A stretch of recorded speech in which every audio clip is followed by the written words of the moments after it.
الحمد لله الذي أعلى منزلة المؤمنين بكريم خطابي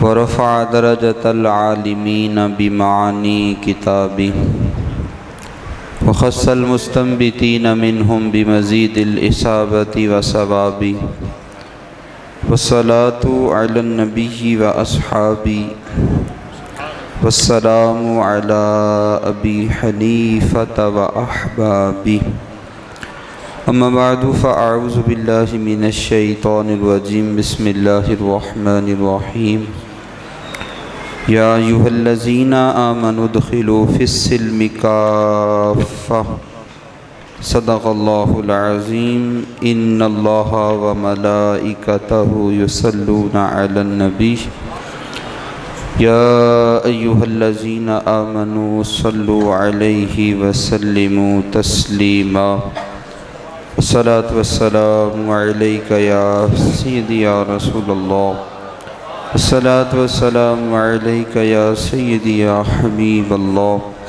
الصلاة والسلام عليك يا سيدي يا رحمة للعالمين وعلى آلك وأصحابك يا سيدي يا خاتم النبيين نويت سنة الاعتکاف۔ اللہ تبارک و تعالی کی حمد و ثنا اور حضور نبی اکرم نور مجسم شہنشاہ آدم شفیع امم تاجدار عرب و عجم ہم سب کے آقا و مولا جان عالم رحمت عالم صلی اللہ تعالی علیہ وآلہ وسلم کی بارگاہ عالی ناز میں ہدیہ عقیدت اور محبت پیش کرنے کے بعد نہایت محتشم معزز قابل صد احترام جملہ سامعین کرام خواتین و حضرات اور بالخصوص میرے دائیں بائیں تشریف فرما معزز علماء حفاظ اور قاری صاحبان، اللہ تعالیٰ کے فضل اور توفیق سے ہمیں حضور علیہ الصلوۃ والسلام کے ذکر کی محفل میں حاضر ہونے کی سعادت حاصل ہو رہی ہے۔ آج کے عنوان کے حوالے سے آپ یقیناً پہلے سے آگاہ ہیں۔ مجھے جس عنوان پہ گفتگو کرنے کا فرمایا گیا ہے وہ ہے اسلام میں جہیز کا تصور یا اسلام میں جہیز کی شرعی حیثیت۔ میں نے قرآن مجید سے ایک آیت کریمہ کا کچھ حصہ آپ کے سامنے تلاوت کیا جس میں اللہ تعالیٰ نے ارشاد فرمایا یا ایھا الذین آمنوا ادخلوا فی السلم کافہ، اے ایمان والو اسلام میں پورے داخل ہو جاؤ۔ اسی طرح کا مفہوم قرآن مجید کی کچھ دیگر آیات سے بھی ملتا ہے، جس میں سے ایک مقام پہ فرمایا یا ایھا الذین آمنوا آمنوا، اے ایمان والو ایمان لے آؤ۔ جو پہلے سے ایمان لا چکے ان کے ایمان لانے کا کیا معنی؟ یہاں جو اسلام میں داخل ہو چکے تو پھر انہیں حکم دیا جا رہا ہے کہ پورے داخل ہو جاؤ، تو اس کا کوئی مقصد اور کوئی وجہ ہے۔ ہوا کچھ یوں کہ آقا کریم صلی اللہ تعالیٰ علیہ وآلہ وسلم کے مدینہ منورہ میں تشریف لانے سے پہلے وہاں پہ جو سیاسی اور معاشی تسلط تغلب تھا وہ یہودیوں کو حاصل تھا۔ یہودیوں کی وہاں چلتی تھی، وہ ان کا نام تھا، ان کا ہی کام تھا زیادہ۔ جب آقا کریم صلی اللہ تعالیٰ علیہ وسلم مکہ سے ہجرت کر کے مدینہ تشریف لائے اور حضور کے رخ زیبا سے مدینے کی کچی گلیوں میں نور کھل گیا اور آقا کریم صلی اللہ تعالیٰ علیہ وسلم کے وجود مسعود کی برکت سے یثرب مدینہ بنا۔ پہلے تو وہ منظر بڑا حسین تھا، صحابہ کرام نے اس کی عکس کشی کی ہے کہ حضور جب مکہ سے مدینہ تشریف لائے تو لوگ پہلے سے منتظر تھے اور وہ پلکیں بچھا کے بیٹھے تھے کہ حضور علیہ الصلوۃ والسلام تشریف لائیں۔ جب آقا کریم صلی اللہ تعالیٰ علیہ وسلم تشریف لائے فصعد الرجال والنساء فوق البیوت وتفرق الغلمان والخدم فی الطرق ینادون جاء محمد جاء رسول اللہ صلی اللہ علیہ وسلم۔ حضور تشریف لا رہے ہیں، بچے، عورتیں، بوڑھے، بزرگ، جس کو جہاں جگہ ملتی ہے وہ حضور کے استقبال کے لیے کھڑا ہے۔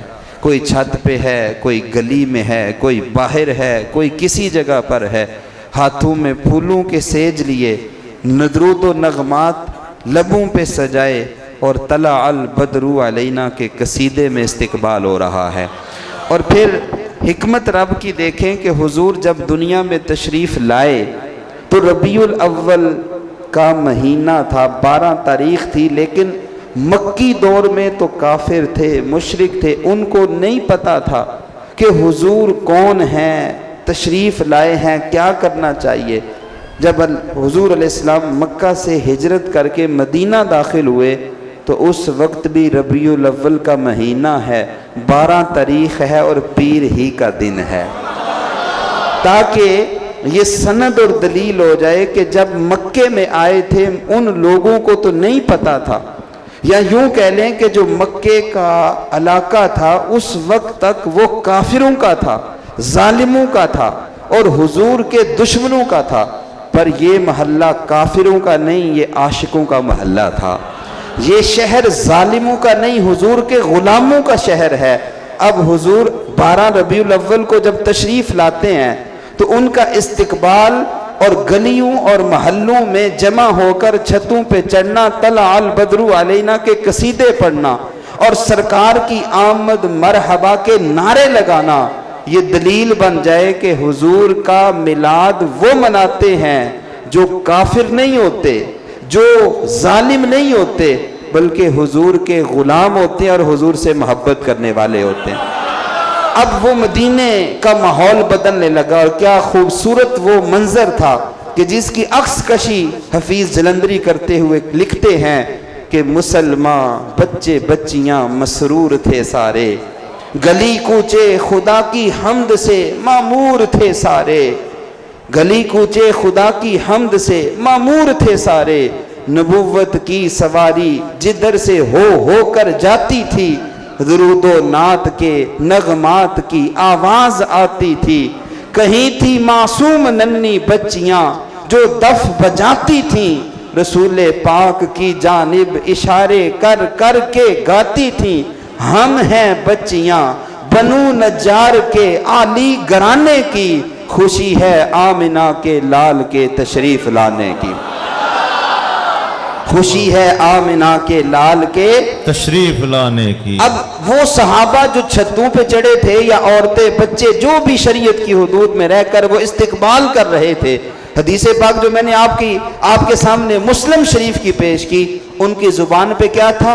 جاء محمد جاء رسول اللہ، جس کا اردو میں ترجمہ بنتا ہے سرکار کی آمد مرحبا۔ اب حضور مدینہ شریف میں جب تشریف لائے اور آقا کریم صلی اللہ تعالیٰ علیہ وسلم کے رخ زیبا کو دیکھ کے لوگ مسلمان ہو رہے ہیں، جو آتا ہے دیکھتا ہی رہ جاتا ہے، حضور کے ہاتھوں پہ دن بدن لوگ بیعت کر کے مسلمان ہوتے جا رہے ہیں، کلمہ پڑھنے والوں کی تعداد بڑھتی جا رہی ہے، یہودی سارے علماء، ان کے عوام خواص سارے جمع ہوتے ہیں اور ایک جگہ پہ بیٹھ کے میٹنگ کرتے ہیں کہ ہم ایک عرصے سے یہاں حکمرانی کر رہے ہیں، سیاسی معاشی تسلط تغلب وہ ہمیں حاصل ہے، تو اگر حضور علیہ السلام یوں ہی لوگوں کو مسلمان کرتے رہے تو ہمارا تو نام مٹ جائے گا، سو ہمیں کوئی ایسا طریقہ اختیار کرنا چاہیے کہ ہم لوگوں کو دین سے دور کریں، حضور علیہ السلام سے دور کر دیں۔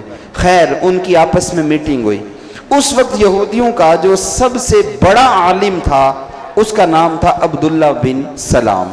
انہوں نے میٹنگ کرنے کے بعد یہ طے کیا کہ ہم ایسا کرتے ہیں کہ جب بھری بزم لگی ہو، صحابہ بیٹھے ہوں، حضور مسئلے دین بیان فرما رہے ہوں، تو تم جانا اور عبداللہ بن سلام سے سارے علماء کہتے ہیں کہ ان سے یہ سوال کرنا، اگر وہ جواب دیں پھر یہ سوال کرنا، اگر پھر جواب دیں پھر سوال کرنا، یہاں تک کہ انہوں نے 100 سوالوں کی لسٹ تیار کی اور ان کو بھیج دیا اور کہا کہ جب سوالوں کے جواب نہیں آئیں گے ہم کہیں گے دیکھو جو نبی ہوتا ہے وہ لاجواب نہیں ہوتا، اس کے پاس جواب ہوتے ہیں، تو ہم ڈنڈورا پیٹیں گے تو یوں ہماری ناک باقی رہے گی۔ خیر عبداللہ بن سلام اسی پوری پلاننگ کے ساتھ آئے، حضور علیہ السلام مسجد نبوی میں صحابہ کو علم کی خیرات بانٹ رہے تھے اور نور بٹ رہا تھا، صحابہ بیٹھ کے سن رہے تھے، اور وہ کیا حسین منظر تھا کہ جس کے بارے میں اعلیٰ حضرت فرماتے ہیں کہ وہ کیا خوبصورت اور حسین منظر تھا کہ آقا کریم صلی اللہ علیہ وسلم محو گفتگو ہیں اور حضور کے صحابہ سن رہے ہیں۔ وہ فرماتے ہیں جو ہم بھی وہاں ہوتے، خاک کے گلشن لپٹ کے قدموں سے لیتے اترن، مگر کریں کیا نصیب میں یہ نامرادی کے دن لکھے تھے۔ اب مختصر یہ کہ حضور علیہ السلام کی بارگاہ میں عبداللہ بن سلام یہودیوں کے بڑے عالم نمائندے بن کے آتے ہیں، گفتگو حضور فرما رہے ہیں صلہ رحمی کے متعلق اور دیگر کچھ باتیں ارشاد فرما رہے ہیں۔ جب گفتگو مکمل ہوئی عبداللہ بن سلام کو حضور نے دیکھا کہ یہودیوں کا سب سے بڑا عالم یہاں بیٹھا ہے۔ حضور علیہ السلام نے فرمایا کہ تم کیوں بیٹھے ہو؟ اس نے عرض کی حضور کلمہ پڑھ کے مسلمان ہونے آیا ہوں۔ کلمہ پڑھا، مسلمان ہو گئے، مدینے میں بات پھیل گئی، فوراً بات پھیل گئی کہ یہودیوں کا سب سے بڑا عالم آج حضور کی زلفوں کا وہ بھی اسیر ہو گیا، والضحیٰ کے جلوے دیکھ کے وہ بھی مسلمان ہو گیا۔ اب یہودی دوڑے دوڑے آتے ہیں اور کہتے ہیں عبداللہ بن سلام ہم نے تمہیں اس لیے بھیجا تھا کہ تم ہمیں یہاں رسوا کر دو، ذلیل کر دو، اگر تم سوال کرتے وہ جواب دیتے، تم سوال کرتے وہ جواب دیتے، ہمیں پتہ چلتا تم نے کسی وجہ سے اسلام قبول کیا ہے، پر عبداللہ ہمیں تو یہ خبر پہنچی ہے تم نے سوال بھی کوئی نہیں کیا اور اسلام قبول کر لیا ہے۔ اب آپ اگلی بات سنیں گے تو آپ کے سینے میں ٹھنڈ پڑے گی۔ عبداللہ بن سلام جو کتابوں کا علم رکھنے والا، یہودیوں کا سب سے بڑا عالم، سربراہ، لیڈر اور نمائندہ بن کے آیا ہے، وہ کہتا ہے ہاں سوال ہی کرنے آیا تھا، لیکن خدا کی قسم واللہ لقد عرفت ان وجہہ لیس بوجہ الکذاب، جب میں یہاں آیا اور حضور کے مکھڑے پہ میری نگاہ پڑی تو میرے دل نے گواہی دی ایسا سونا چہرہ کسی جھوٹے کا ہو ہی نہیں سکتا، ایسا سونا چہرہ کسی جھوٹے کا ہو، رخ جیسے آئینے میں مصور سجا ہوا، ماتھے کی ہر لکیر پہ قرآن لکھا ہوا ہے، جس کا حسن اللہ کو بھی بھا گیا، ایسے پیارے سے محبت کیجئے۔ تو آقا کریم صلی اللہ تعالی علیہ وسلم کے رخ زیبہ کو دیکھ کے مسلمان ہو گئے۔ اب چونکہ یہ یہودیوں کے عالم تھے، ایک نام تھا، تو کئی یہودیوں نے دیکھا کہ جب ہمارا سب سے بڑا عالم ایمان لا رہا ہے تو اس کا مطلب ہے بات کچھ ہے، بات کچھ ہے، انہوں نے بھی اسلام قبول کر لیا۔ اب یہودیوں کی ایک تعداد کچھ معتبر لوگوں نے اسلام قبول کر لیا، تو جب وہ آئے نا اسلام میں، اسلام قبول کر لیا، تو یہودی دین جو ہوتا ہے، جیسے عیسائی ہے نا، یہ سنڈے کا احترام کرتے ہیں اور سنڈے میں یہ اتوار کو یہ عبادت کرتے ہیں۔ مسلمانوں کا دن کون سا تعظیم والا؟ جمعہ، اور ہم جمعہ کو عبادت کرتے ہیں۔ تو یہودی دین میں ہفتے کی تعظیم ہے، یہودی ہفتے کو کام نہیں کرتے، یہودی ہفتے کے دن عبادت کرتے ہیں، اور اس کے ساتھ ساتھ یہودی مذہب میں اونٹ کا نہ گوشت کھایا جاتا ہے، نہ اونٹنی کا دودھ پیا جاتا ہے۔ انہوں نے جب اسلام قبول کیا تو اسلام قبول کرنے کے بعد آپس میں چونکہ ایک تعداد تھی ان کے مسلمان ہونے والی، تو آپس میں مشورہ کرتے ہیں کہ یار ہم نے اتنا عرصہ یہودیت میں گزارا ہے اور وہ بھی دین تھا تو الہامی ہی، اگرچہ اب ہم مسلمان ہو گئے ہیں، تو اسلام یہ تو نہیں کہتا کہ تم ضرور اونٹ کا گوشت کھاؤ، فرض تو نہیں ہے نا بھائی، اسلام یہ تو نہیں کہتا کہ ضرور اونٹنی کا دودھ پیو، ہم میں سے کئی لوگوں نے نہیں پیا ہوگا، اسلام یہ تو نہیں کہتا نا کہ ضرور تم ہفتے کے دن کام پر جاؤ، تو ہم ایسا کرتے ہیں، ہم مسلمان